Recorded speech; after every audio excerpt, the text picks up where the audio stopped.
the greatest miracle is not a physical healing. The greatest miracle is spiritual. When a life is transformed, that is the greatest miracle of all.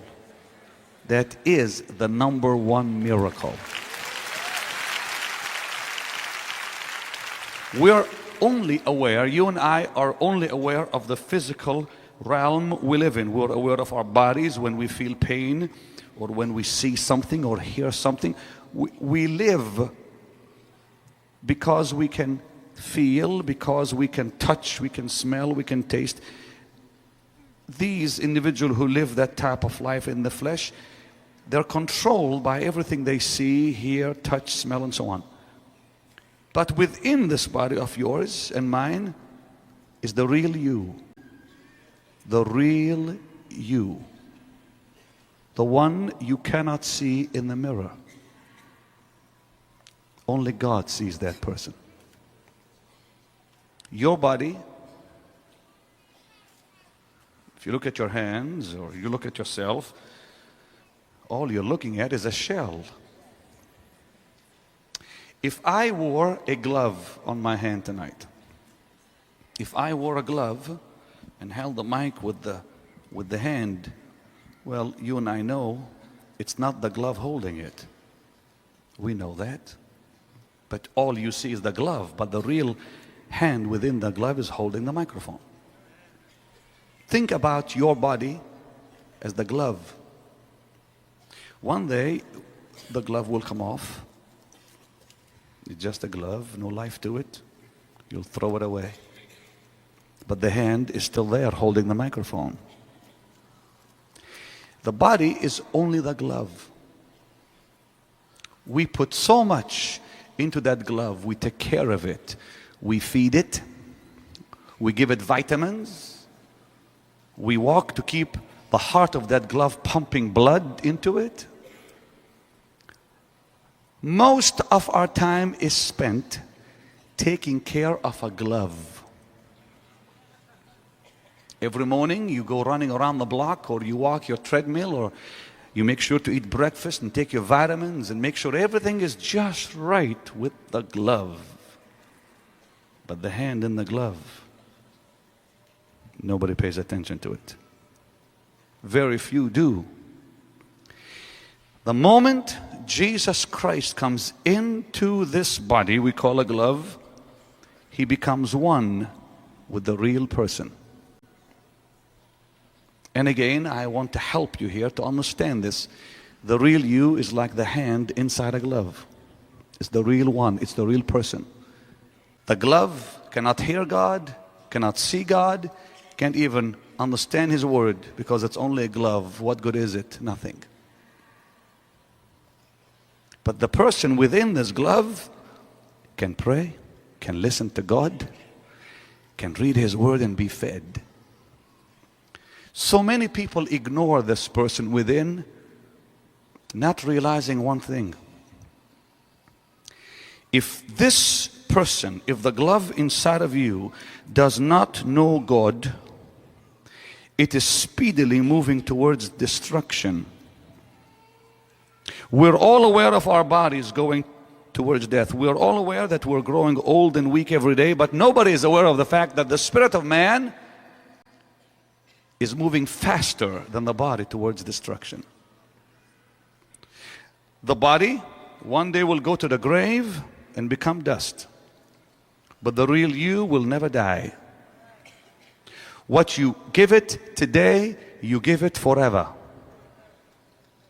Hear this. What you give your body today, you only give it maybe for 70 years, 80 years, maybe 90, maybe a little more, but then it dies.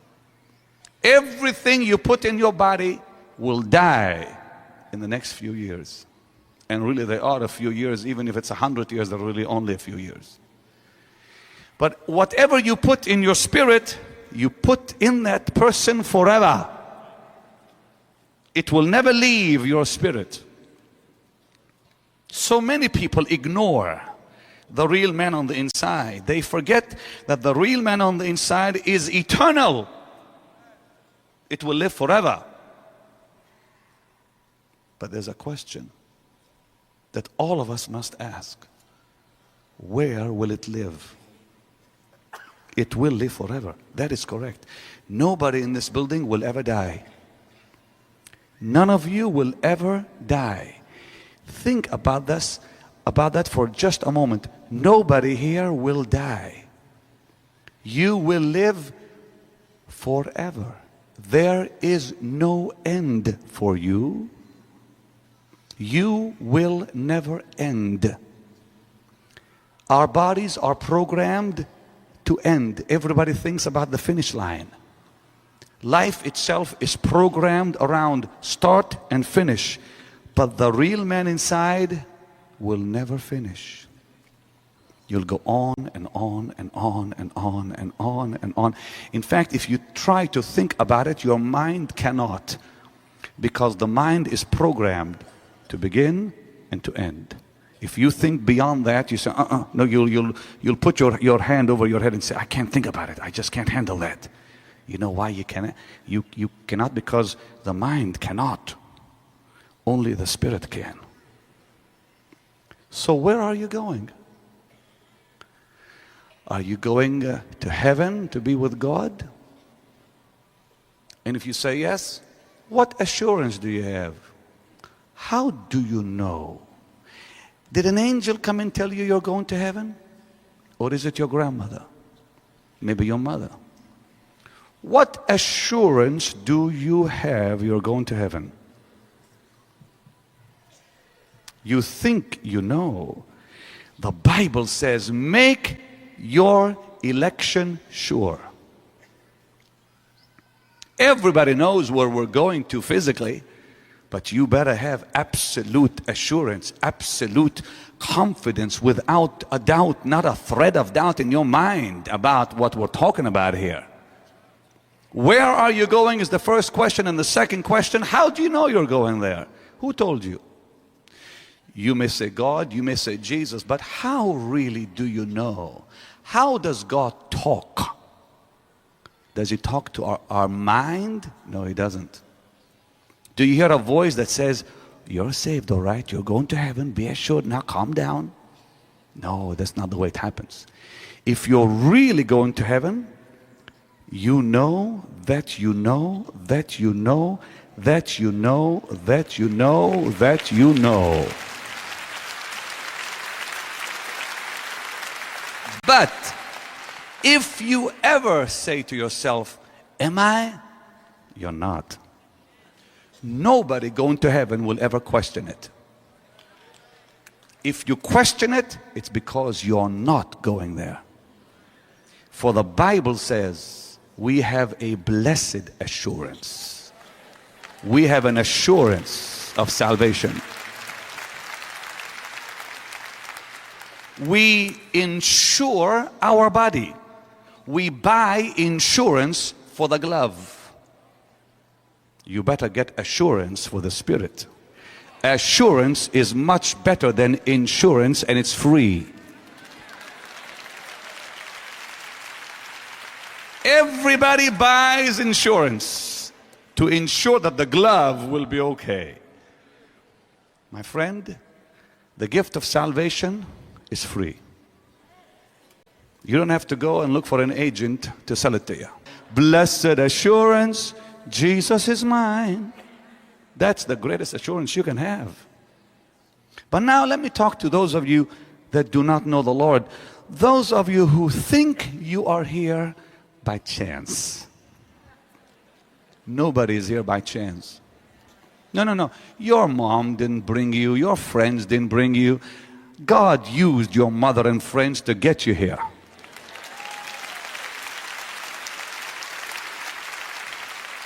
And so I'm asking you the question, and I'm asking you in your homes the question. Do you really know God? Do you really know Jesus Christ? Do you really know Him intimately, personally? Or is He some historic figure you read about in school or some book? Is He real to you? If He is, He'll change your life. If He is, He'll walk with you, He'll talk with you. You know you're His forever. There'll be peace in your heart that you can't buy. There'll be joy beyond description. You will know all is well. If you do not know the Lord, you're in real trouble. In fact, if you do not know the Lord, you're headed fast.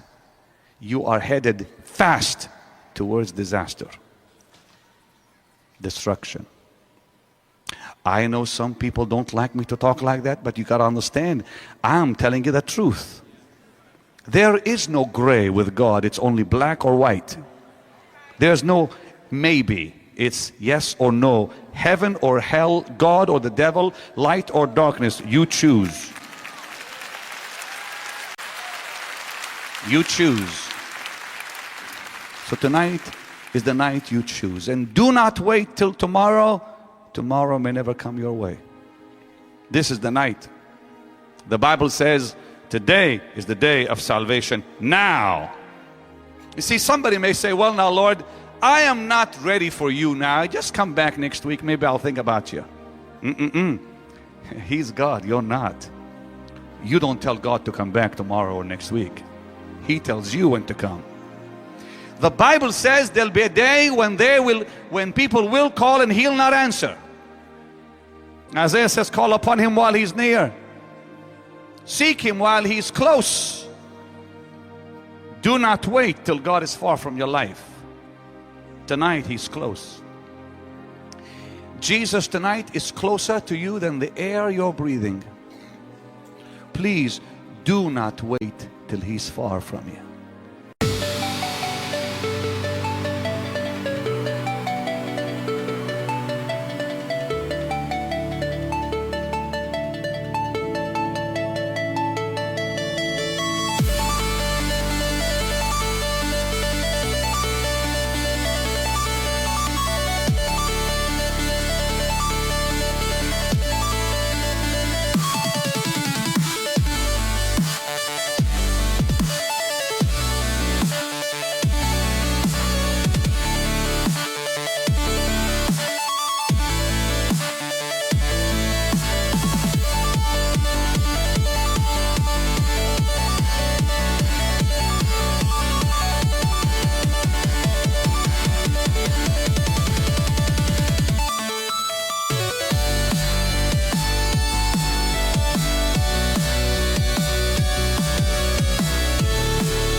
was chasing distant skylines, running far from where you stood, thinking if I had it all then maybe life would feel like it should.